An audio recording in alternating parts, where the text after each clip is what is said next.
Tuhan memberkati. Baik, sekian dulu kesaksiannya. Kita mau masuk ke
membebaskan hidup yang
sebelum kita mendengarkan firman Tuhan dengan kasih Kristus, mohon saudara Yedi berdoa buat kita ya. Mari berdoa. Terima kasih Tuhan, terima kasih atas kasih-Mu, atas penyertaan kami semua Tuhan, di mana dari awal kami melakukan ibadah kami, dan sebentar lagi Tuhan kami akan mendengarkan sebagian dari kebenaran firman-Mu Tuhan. Kau tolong hamba-Mu Tuhan, apabila disampaikan oleh hamba-Mu Tuhan, itu yang berasal dari Engkau. Terima kasih juga Tuhan, terima kasih Yesus, dan kami jangan menjadi pendengar setia Tuhan, tapi kami akan menjadi pelaku setia akan firman pada sore hari. Terima kasih Tuhan, terima kasih Yesus, haleluya, amin. Salam teman-teman, salam Bapak Ibu Saudara sekalian. Pada saat ini tentunya saya bersyukur ya. Kenapa? Karena Tuhan masih bermurah hati mengizinkan lewat hambanya yang berada di tempat ini untuk saya bisa menyampaikan kebenaran firman Tuhan. Dan dalam apa yang Tuhan sampaikan lewat hambanya ini bisa teman-teman mengerti, dan bukan hanya sekedar mengerti, dengar, tapi menjadi pelaku firman Tuhan. Karena barang siapa hanya mendengar namun tidak melakukan firman Tuhan, dia menipu diri sendiri. Jadi marilah kita nanti melakukannya. Saya sangat senang sekali. Kenapa? Dari kesaksian-kesaksian yang ada, bahkan dari pujian terakhir, itu intinya mengacu kepada persoalan hidup atau masalah.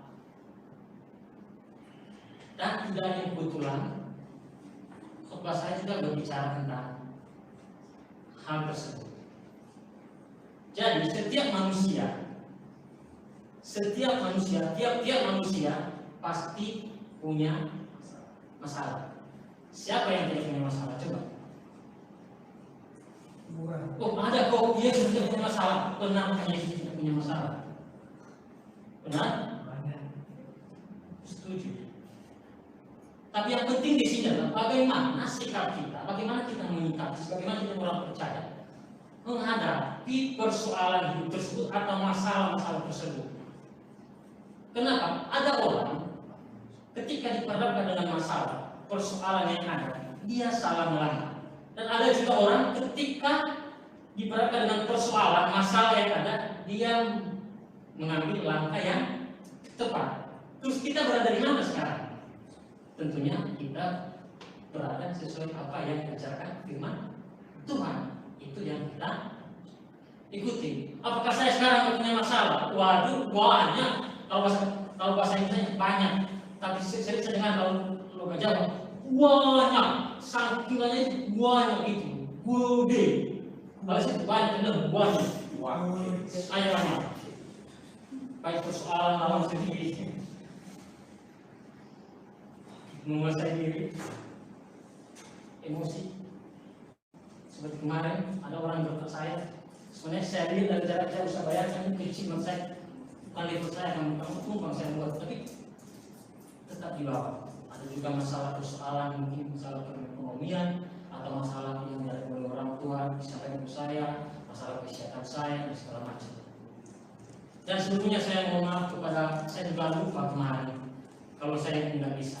Kemarin Pak Gembala telepon saya lagi di luar saya cari ya sesuatu yang memenuhi kehidupan saya. Dia bilang, "Kok, dia nggak tahu ini sakit begini. Tapi dari tadi yang disampaikan di sini sebenarnya bukan mau promosi itu juga.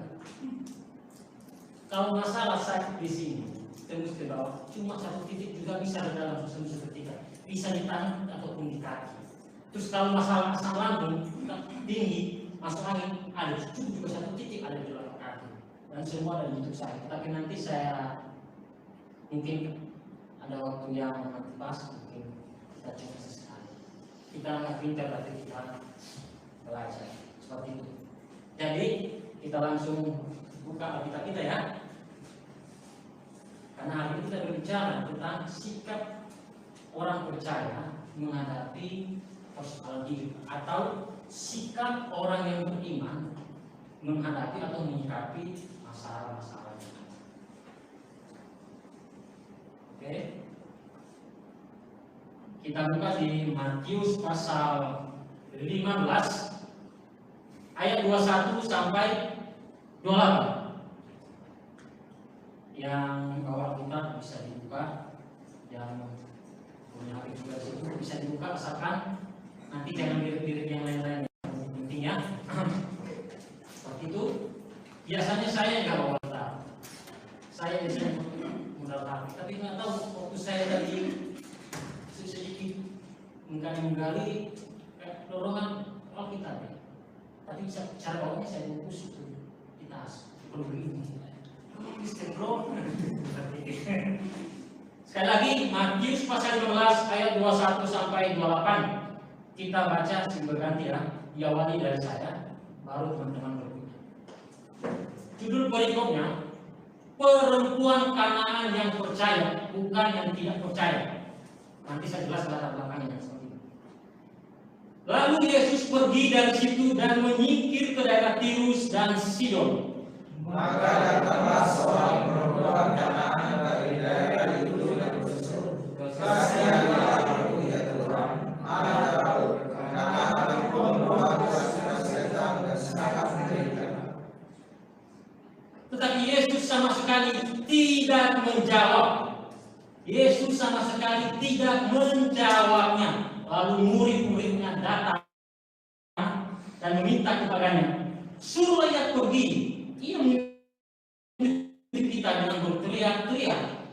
Jawab Yesus, "Aku diutus hanya kepada domba-domba yang hilang dari umat Israel."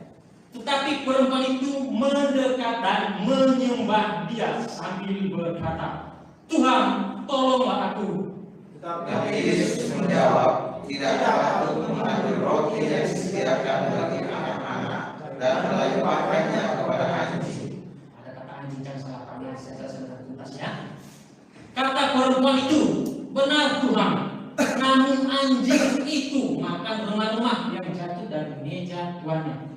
Maka Yesus menjawab dan berkata kepadanya, "Hai ibu, besar imanmu, maka jadilah kepadamu seperti yang kau kehendaki." Dan seketika itu juga anaknya sembuh. Cerita ini saya perjelas dengan begitu singkat. Ini berbicara tentang seorang perempuan Kanaan yang mengalami masalah. Masalahnya apa? Yaitu anaknya kerasukan setan dan sangat menderita. Seperti itu. Nanti dalam pasal ini ada level-level itu, seperti itu saya akan jelaskan ya.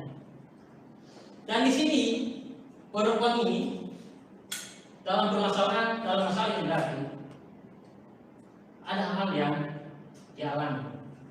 Mungkin kalau orang lain mungkin ngomong seperti ini, katanya Tuhan ini merahmati belas kasihan, memberi pertolongan. Ini boro-boro saya kayak ditolak. Coba kita baca di sini ya. Tetapi Yesus sama sekali tidak menjawab.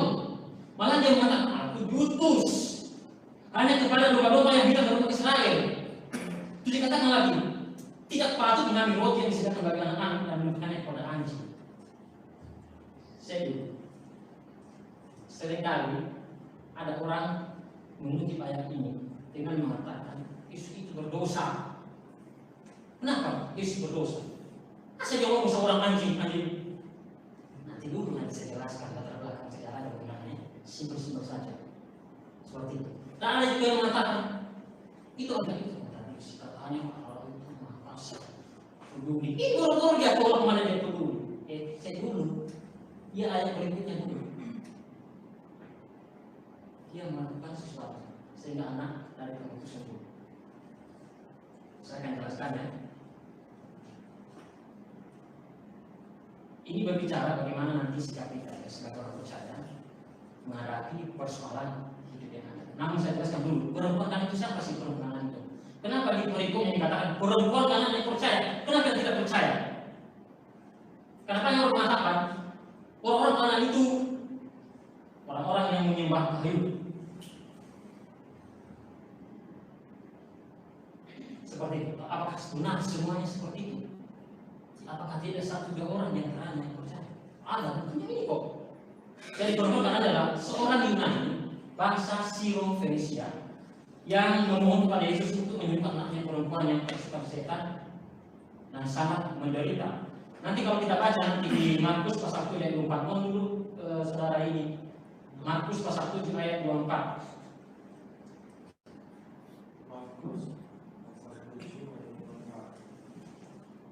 Markus pasal 7 ayat 24. Lalu Yesus berangkat dari situ dan pergi ke daerah Tirus. Ia masuk ke sebuah rumah dan tidak mau bahwa ada orang yang mengetahuinya, tetapi kedatangannya tidak dapat dirahasiakan. Langsung 25 dan 25. Malah seorang ibu yang anaknya perempuan kerasukan roh jahat segera mendengar tentang dia, lalu datang dan tersungkur di depan kakinya. Perempuan itu seorang Yunani bangsa Sirofenisia. Ia memohon kepada Yesus untuk mengusir setan itu dari anaknya. Bangsa Sirofenisia, itulah perempuan. Tetapi Sirofenisia ini itu pusatnya adalah di Tirus dan Sidon. Dan Tirus, Sidon ini dan Kanaan ini, kalau kita belajar latar belakangnya, hampir semua kota ini terkenal dengan istilah penyembahan berhala atau bersifat tahlil dalam amalan. Dan yang kedua adalah pedagang-pedagang. Tetapi perempuan ini tidak seperti dari kebanyakan orang yang seperti itu. Jelas perempuan Kanaan yang percaya. Kenapa? Kalau kita baca di ayat yang ke-22 ya, kita coba baca. Maka datanglah seorang perempuan Kanaan dari daerah itu dan berseru, "Kasihanlah aku ya Tuhan, anak Daud." Pada zaman itu istilah anak Daud ini jadi mengacu kepada itu sebagai Mesias. Tetapi kawan saya tidak mempercayai sebagai Mesias karena tidak sesuai dengan ekspektasi mereka. Karena dalam pikiran mereka itu Mesias yang mereka nanti-nantikan itu memang dari keturunan Daud. Karena Yesus itu anak Daud adalah yang bisa membebaskan mereka. Dalam arti bahwa masa-masa emas seperti yang di pada masa kerajaan Raja Daud, pada masa-masa kejayaan mereka yang terbesar itu hampir semua adalah perang.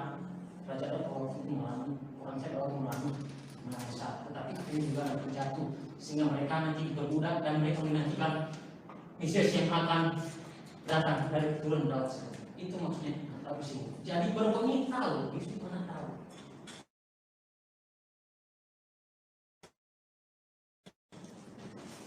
Dia tahu. Jadi itulah yang membuat dia sebenarnya itu percaya. Dan ayat 28 mengatakan, maka Yesus menjawab dan berkata kepadanya, "Hai ibu," bukan hanya beriman, "bersatu ajaiblah kepadamu seperti yang kau hendaki." Dan ketika itu juga anaknya sembuh. Jadi bukan, "Oh Tuhan, ini masalah saya, gimana ini Tuhan selesaikan." Tuhan berkekuatan salah ini. Cek, udah. Waduh, katanya orang percaya harus kuat. Buru-buru begitu saja, malah melepaskan Tuhan, tidak malah kuasa Tuhan. Tapi Tuhan memampukan kita dengan kuasa untuk menghadapi seperti itu. Dan bagaimana sikap kita menghadapi persoalan hidup yang ada? Poin pertama, percaya dengan sepenuh hati. Kenapa duluan percaya dengan sepenuh hati? Dia yang belakang. Kenapa tidak berhutang Pak? Di awal yang sudah belajar hermeneutik pasti sudah paham. Karena latar belakang kalau kita lihat latar belakangnya, perempuan cuma ini sudah tahu. Dia tahu itu adalah Mesias. Urusan. Maka itu yang mendorong dia, karena dia percaya Yesus anak Daud yang adalah Mesias, mampu menyembuhkan anak. Itu yang mendorong dia datang kepada Yesus. Jadi bagaimana sikap kita ketika diperhadapkan dengan persoalan hidup dan masalah-masalah yang ada? Datang dan percaya dengan sepenuh hati. Jangan ketika lawan menyembah, "Oh saya percaya Yesus, oh ini berkuasa, oh haleluya." Ketika ada persoalan menurut pikiran kita yang sempit, tidak ada jalan suara, tidak ada jalan Tuhan, gimana itu? Hanya cuma kuasa kita kok begini. Akhirnya dia goyah, ya. Yang paling parah meninggalkan itu paling parah. Kalau hanya goyah sementara mungkin ya masih wajar, tapi alangkah baiknya jangan tetap percaya dengan sepenuh hati. Ayat 28 ya, bisa saya baca ya. Maka Yesus menjawab dan berkata kepadanya, hai ibu besar imanmu. Ini yang mendorong dia selalu maju, yang walaupun dia merasa tidak dijawab, kayak ditolak, kayak merasa direndahkan dalam sudut pandang manusia, tapi dalam sudut pandang Yesus tidak seperti itu. Nanti saya jelaskan kenapa muncul ayat seperti ini, kenapa Yesus sampai berkata demikian. Ada kata anjing, tidak patut begini, apa yang khusus kayak dia menurut. Nanti saya jelaskan. Poin pertama adalah tetap percaya dengan sepenuh hati ya. Percaya dengan sepenuh hati. Dan banyak juga yang sembuh hanya karena percaya dengan Tuhan Yesus sebagai saudara tadi sekali tadi. Seperti itu. Mungkin kita tidak seperti masalah yang dialami oleh permukaan ini. Mungkin kita masalah-masalah yang lain. Tapi setidaknya inti dari masalah adalah masalah itu terus alami. Saya tidak tahu apa menjadi persoalan itu teman-teman satu persatu. Hanya teman-teman yang tahu di atas. Tapi setidaknya ketika kita melihat persoalan hidup yang ada, percaya dengan sepenuh hati. Tetap, ada kata tetap ya. Ada kata tetap percaya dengan sepenuh hati. Itulah ciri khas orang yang percaya. Masalah boleh ada, namun satu yang perlu kita yakini, bahwa Tuhan sudah tahu persis setiap kita. Tuhan sudah tahu kemampuan setiap kita. Jadi pencobaan yang dialami itu, hanya pencobaan biasa itu hanya biasa itu. Tidak memiliki kekuatanmu. Kenapa menang kekuatan? Dari Tuhan yang membuka kita. Bukan yang kita sendiri. Itu juga ada tanda itu. Masalah-masalah kamar lagi, masalah-masalah biasa itu. Kamu tetap percaya sama saya. Saya tadi salut sama sama Kak Kembal, Rizky. Yang kesaksian lagi, walaupun dia sakit pengalaman seperti ini, mungkin tadi masalah kita di bimbingan belajar sama anak. Dia tidak mundur satu langkah pun. Dia maju terus. Apa itu karena kekuatannya? Bukan. Karena Tuhan yang membuka dia dengan iman yang tertuju kepada Kristus. Jadi marilah teman-teman tetap percaya dengan sepenuh hati.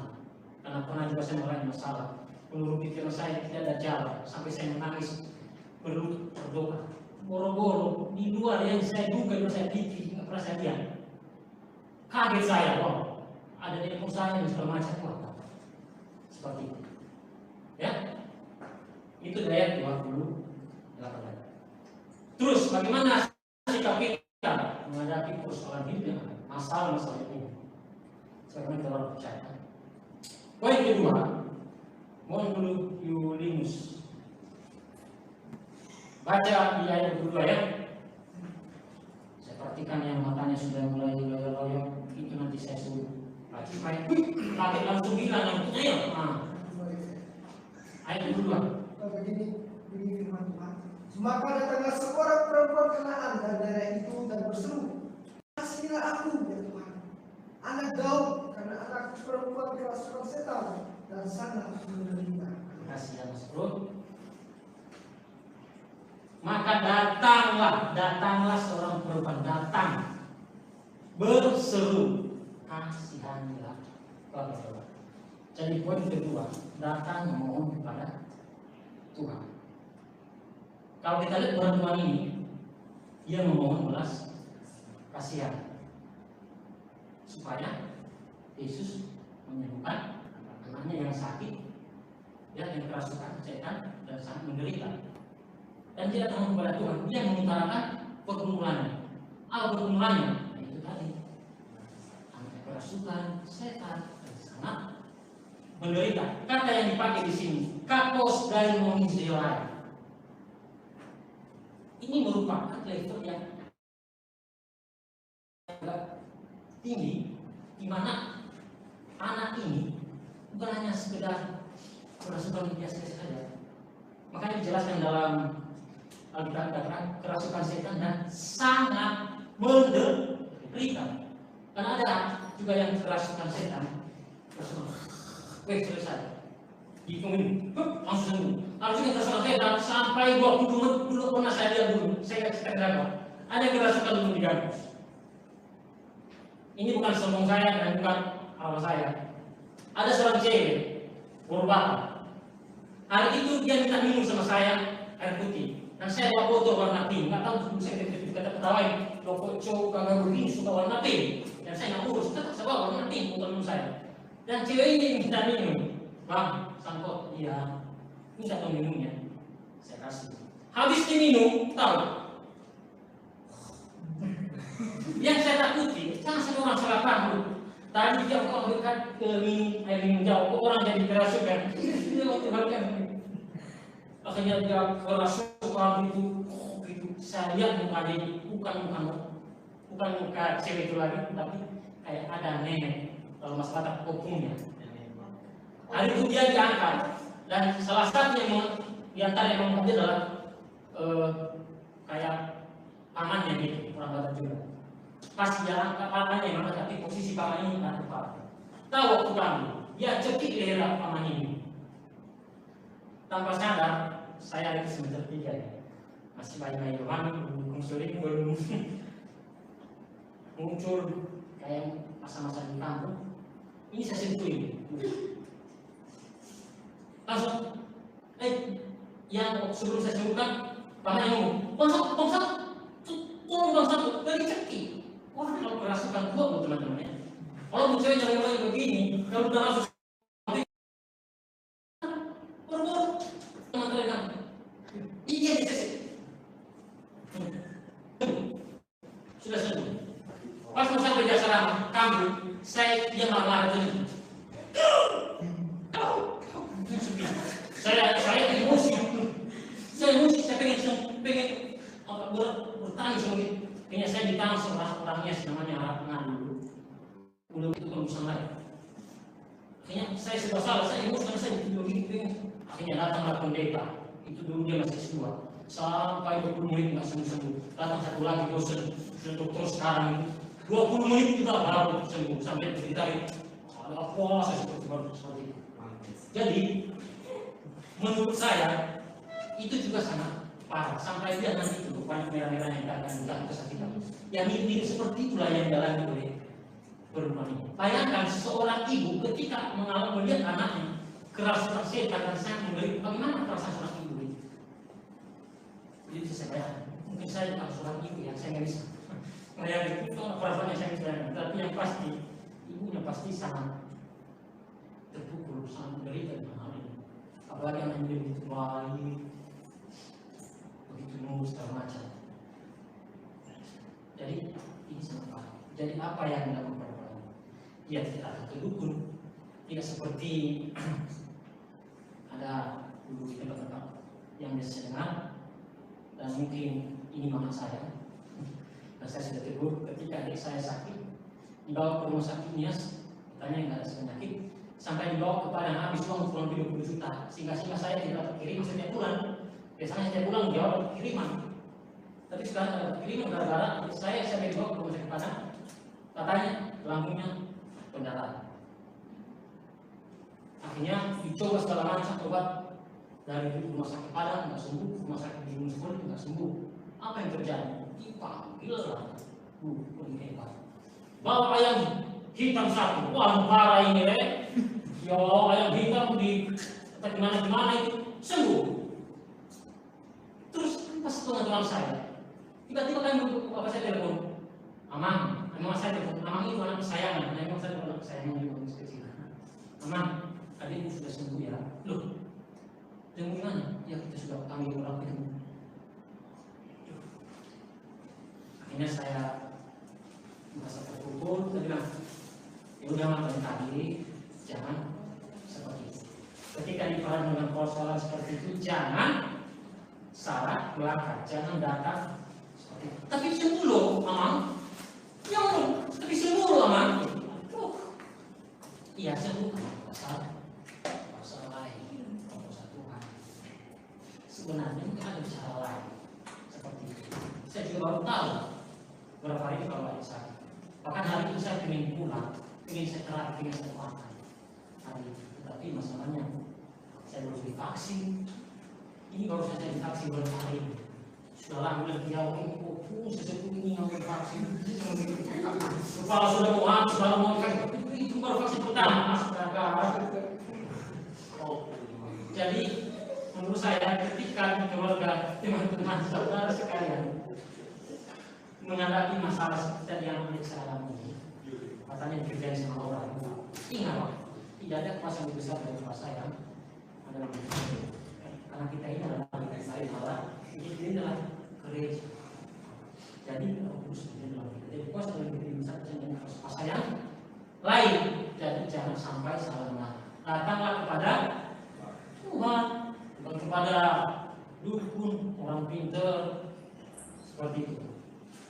Dan ada juga pernah yang saya alami ketika yang sakit, saya terapi, dia bilang, saya percaya, saya sembuh dengan sangkut. Saya percaya sangkut mampu menyembuhkan saya. Rambut saya sikat, Bu. Jangan percaya sama saya yang mampu menyembuhkan ibu. Saya yang menyembuhkan ibu, bukan saya yang menyembuhkan ibu. Itu mas, kan mas kan pintar bicara refleksi. Jadi saya percaya sangkut mampu menyembuhkan saya, bukan saya yang mampu menyembuhkan ibu. Tapi Tuhan yang mampu menyembuhkan ibu lewat saya sebagai doanya.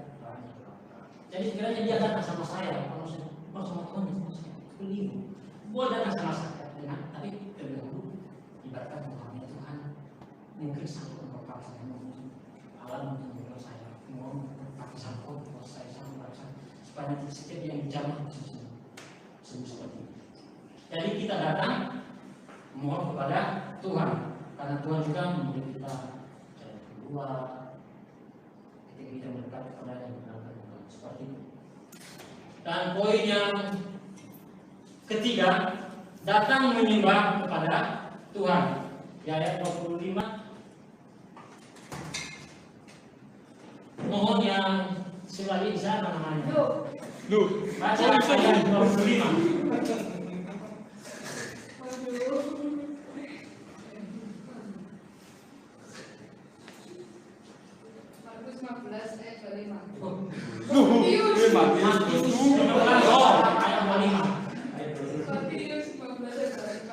Tetapi perempuan itu mendekat dan menyembah dia sambil berkata, Tuhan tolong aku. Luar biasa. Dia tetap percaya dengan hati. Dia datang kepada alamat yang benar. Dia lagi menyembah. Tapi apa yang didapatkan nanti di berikutnya? Kalau kita baca, banyak orang selalu menanya ini. Ya, datang menyembah kepada Tuhan. Kalau kita baca juga di kitab Wahyu, pasal 11 ayat 7 dan pasal 19 ayat 10, memang kita juga diperintahkan untuk menyembah Dia sebenarnya. Seperti itu bisa nanti dibaca. Ya. Tapi kita juga bisa baca di Yohanes pasal 4 ayat 24, kita juga menyembah dalam roh dan bukan menyembah, oh haleluya, salah dan dia ternyata luar biasa, ngeri ya. Wih, mantap. Padahal ikin doang, kalau mati hampir ketahuan ini nggak mau tahu. Oh, seperti itu ya. Kita harus sungguh-sungguh menyembah dalam doa kebenaran, bukan kelihatan seperti wow luar biasa. Ini malah kebenaran yang keren ini, tidak seperti itu ya. Jangan menafik seperti itu. Jadi di ayat yang ke-23 dikatakan di sini ya. Ayat ke-24, jawab Yesus, aku diutus hanya kepada domba-domba yang tidak mengenal saya. Kenapa Yesus mengatakan?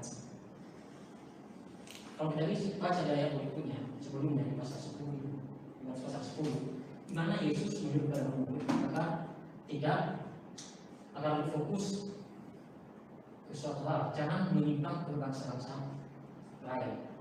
Dan kenapa Yesus di sini seolah-olah menolak dan tidak mau seolah-olah menolak, mencuekin ataupun tidak memberi solusi soal seperti itu? Kenapa? Karena Yesus ini tidak mau jadi batu sandungan. Ada tafsirannya, ada dua tafsiran yang saya baca sini. Tapi nanti coba saya tanya teman-teman bagaimana tanggapan teman-teman ya tafsiran. Tapi kan pertama begini.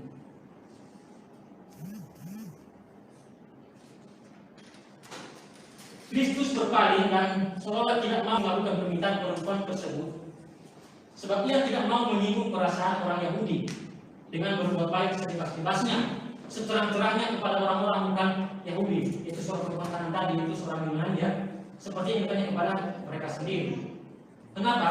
Dalam Matius pasal 10 ayat 5, ia memerintahkan murid-muridnya untuk tidak menyimpang ke dalam bangsa lain. Jadi, karena itu ia sendiri tidak mau terlihat begitu condong kepada bangsa-bangsa lain, seperti halnya kepada bangsa Yahudi. Jadi, katanya tadi, khusus ini jangan, tapi itu sendiri, khusus dengan apa yang disampaikan. Tanyanya itu kepada bangsa, tapi boro-boro berlari ke suatu hal.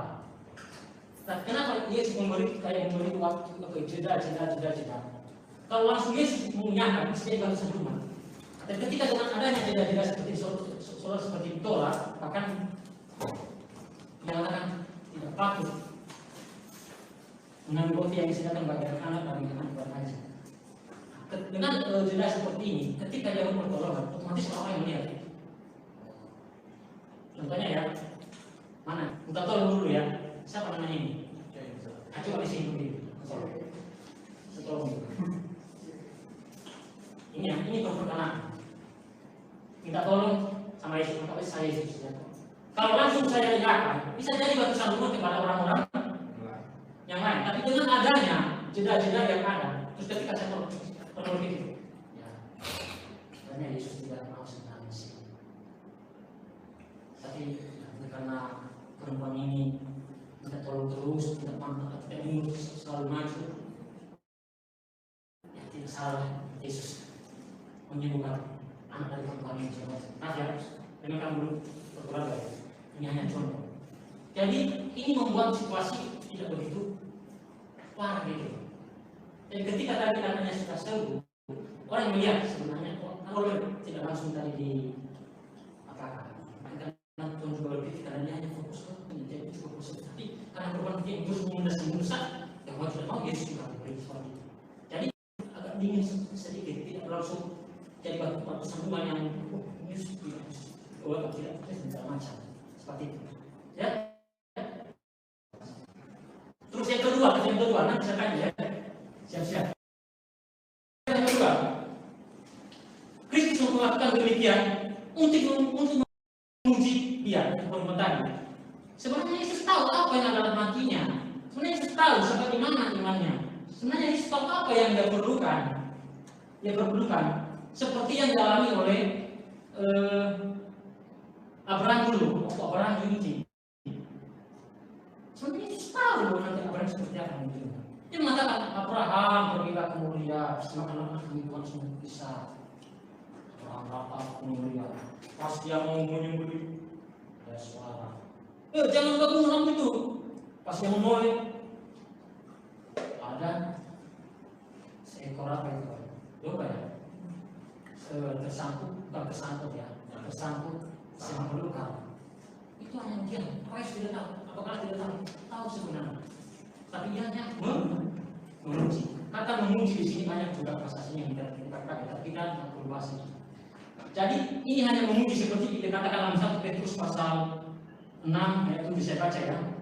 Bergembiralah akan hal itu, sekalipun sekarang ini kamu seketika harus berduka oleh berbagai pencobaan. Maksud semuanya itu adalah untuk membuktikan kemudian imanmu. Jadi pertanyaannya dari dua kasus ini, apakah dua yang benar atau ada salah satu yang benar atau ada salah satu yang salah? Oke, tidak perlu dijawab, mungkin masih ada ragu. Bagi saya semuanya benar. Karena semuanya benar, karena dari sebelumnya juga sudah menyampaikan hal itu supaya tidak menyimpang ke bangsa-bangsa lain. Karena dia hanya butuh sebangsa-bangsa ke bangsa lain. Yang walaupun demikian nanti dia juga menunjukkan nanti. Terus soal anjing tadi yang saya sampaikan. Di sini orang selalu memahami mana dia berapa tadi itu. Anjing tadi 26 ya. Tetapi Yesus menjawab, tidak patut mengambil roti yang disediakan bagi anak dan bertanya kepada anjing. Ingat, kata anjing yang dipakai di sini gunanya anjing kecil yang dipelihara itu bukan anjing liar yang jahat yang ditegakkan tradisi Yahudi pada waktu itu. Kan Yesus juga ya beda. Situ orang di luar Yahudi itu dia anjing. Tapi khusus dalam konteks ini, Yesus sepertinya mengacu ke situ.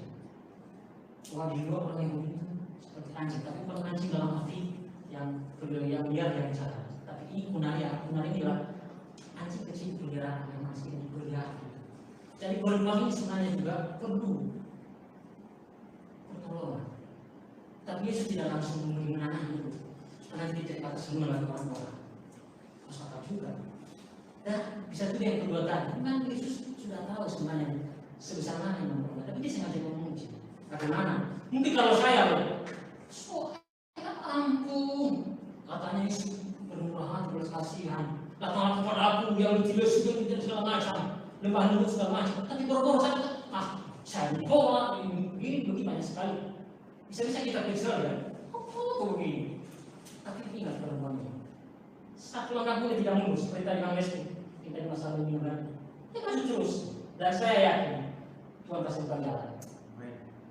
Begitu juga perempuan ini, tidak mundur sedikit pun, yang walaupun secara pikir manusia, yang merasa ditolak, merasa dicuit segala macam, tetapi Yesus enggak.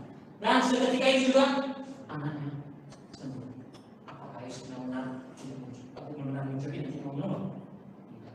Jadi menurut saya berbeda sekali. Menurut saya pas. Itu ya. Itu tadi poinnya. Ketiga, datang menyembah kepada Tuhan.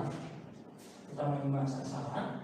Poin yang kedua itu merendahkan diri di hadapan Tuhan. Siapa?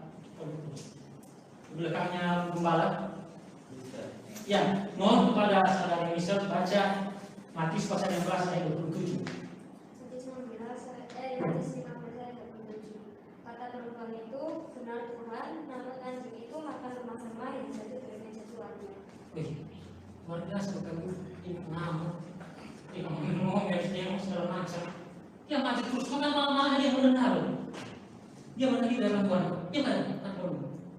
Benar Tuhan. Mungkin kalau saya agak juga lah Tuhan. Asal suruh begitu sih ngomong masuk. Kalau saya mungkin saja, tapi ada paham ya juga. Dia berkata begini, benar Tuhan, namun anjing itu Tuhan. Kemudian belum. Makan rumah-rumah yang jatuh dari meja Tuhan. Maka kata Yesus, maka Yesus menjawab berkata kepadanya, hai ibu kesana, maka jaga badan seperti yang kau berkata. Ketika itu juga katanya sembuh. Jadi poin yang keempat, kita datang merendahkan diri di hadapan Tuhan. Itu di ayat 27. Yesus menyindir perempuan kanan sebagai anjing untuk menguji iman perempuan yang bukan umat Israel agar ia semakin percaya dalam menghasilkan ketekunan tersebut. Yesus kenapa kita sedang di dalam Tuhan? Karena kita juga diperintahkan. Yesus sedang memberi contoh teladan bagi kita. Di mana juga dikatakan ini pasal ayat itu akan kata begini. Tuhan memberi kita teladan merendahkan diri dan taat sampai mati. Itu dari Filipi pasal 2. Jadi bukan cuma memerintahkan kita untuk menaati firman Tuhan. Yesus juga telah memberikan kita teladan. Jangan salah paham, ada juga orang salah paham. Katanya dia Tuhan, kok dia berani diri itu juga orang Tuhan loh. Yang berupa pasti ini loh. Katanya dia Tuhan, tapi terus dia berani diri dan Tuhan tak sampai mati. Bagaimana Tuhan itu? Tiba-tiba bukan Tuhan. Nah, kalau ada orang seperti itu, tapi nanti kasus-kasus seperti ini bisa kita selesaikan. Terus jangan berpura-pura menggunakan diri. Kolose 2 ayat 18, mohon saudara Yester baca. Kolose 2 pasal 2 ayat 18. Ayat 18. Kolose 2 ayat 18. Janganlah kamu biarkan kemenanganmu digagalkan oleh orang yang pura-pura merendahkan diri dan beribadah kepada berkancang pada penglihatan-penglihatan dan tanpa alasan membesar-besarkan diri oleh pikirannya yang duniawi. Yaitu merendahkan diri, berpura-pura. Jangan berpura-pura teman-teman. Jangan seperti itu ya. Marilah kita sungguh-sungguh merendahkan diri di hadapan Tuhan. Bahwa kita ini sebagai ciptaan Tuhan, Sang Pencipta yang Maha Kuasa. Kita tidak ada apa-apanya dengan Tuhan tanpa campur Tuhan. Hidup kita ini seperti uap yang sempat saja kelihatan lalu lenyap. Apa yang kau sombongkan di luar aku kau tidak berbuat apa-apa. Ingat itu firman Tuhan. Yohanes pasal 12 ayat 7 ayat 5. Jadi ingat, kita selalu menggunakan Tuhan. Kita menggunakan diri dalam Tuhan. Menggunakan diri yang benar, yang sungguh-sungguh. Jangan munafik, jangan berpura-pura seperti itu. Kalau kita melakukan ini, maka kita akan ditinggikan. Matius pasal 23 ayat 11, Lukas pasal 12 ayat 11, Lukas pasal 18 ayat 14. Jadi ada 4 hal khususnya dalam perikop ini yang perlu kita lakukan ketika kita diperhadapkan dengan persoalan hidup yang ada, masalah yang ada. Ya, yang pertama tadi apa? Tetap percaya dengan, bukan hanya ngomong ya, bukan hanya dengan yang dilakukan. Sanggup juga ya, lakukan juga ya, jangan ngomong juga, ya gitu loh. Terus yang kedua, datang memohon kepada Tuhan, bukan datang kepada yang lain. Apakah kalau kita datang ke rumah sakit? Apakah kalau kita datang ke tukang pijat, ke pakar refleksi, pijat refleksi? Ya boleh loh. Tapi jangan melupakan Tuhan. Dibatang Tuhan di dalamnya. Jangan ada masalah.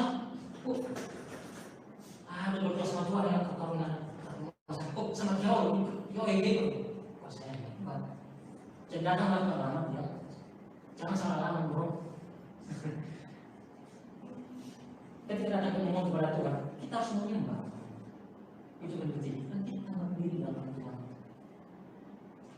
bukan yang lain.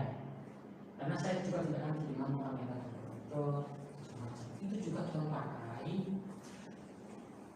lewat orang-orang yang bagian-bagiannya untuk menyembuhkan orang tersebut. Tapi bersama-sama karena kekuatan, kepintaran ataupun karena hal tersebut, tapi karena jatuh karena Tuhan seperti itu. Ya, dan inilah yang bisa saya bagikan, dan semoga ini dapat membantu kita. Dan saya harap teman-teman sudah mengerti ya. Dan bukan hanya mengerti, bukan hanya mengerti, tapi juga melakukan. Saya juga melakukan. Yaitu kita percaya dengan sepenuh hati, datang memohon kepada Tuhan, datang menyembah kepada Tuhan, datang menggunakan diri di hadapan. Sekian dan terima kasih. Saya kepada